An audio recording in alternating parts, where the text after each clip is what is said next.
Bon, retournons un peu du côté des ondes, mais toujours avec l'analyse de données historiques. Les revues scientifiques que certaines grenouilles parmi vous ont peut-être eu le courage de lire, ne serait-ce que de survoler, c'est déjà cool.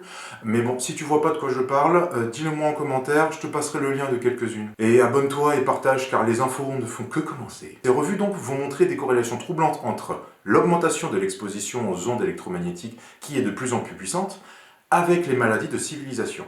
Vous les connaissez, il y en a 3 et c'est pas les plus douces. Les cancers, les maladies cardiovasculaires et le diabète. Le docteur Arthur Firstenberg a fait un travail colossal, une synthèse de la littérature médicale et historique sur ces 3 familles de maladies en lien avec l'électrification.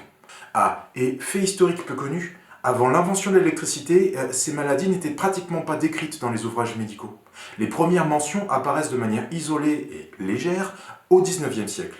Vous allez me dire, oui, mais à l'époque on diagnostiquait mal, ou encore, les médicaments n'étaient pas aussi efficaces et on mourait plus jeune. Firstenberg répond par des chiffres, pas par des croyances. Il analyse les zones rurales américaines entre 1931 et 1940. Entre ce laps de temps, les conditions de vie sont restées les mêmes. Aucun progrès médical majeur, la seule variable, c'est le taux d'électrification dans les villes et les campagnes. Mais résultat, quand on passe de zones peu électrifiées à des zones entièrement électrifiées, le taux de mortalité des cancers est multiplié par 5.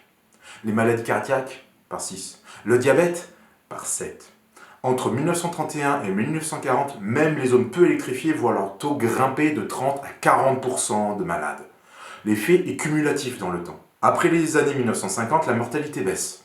Non pas parce qu'on guérit, mais parce que les progrès de la médecine nous ont permis de maintenir les gens en vie plus longtemps, mais pas forcément en bonne santé. Car le nombre de malades, lui, ne baisse pas. Il continue d'augmenter. Tu as déjà pas mal d'infos, donc on va en parler une prochaine fois, et pour changer les choses, faut que ça gueule.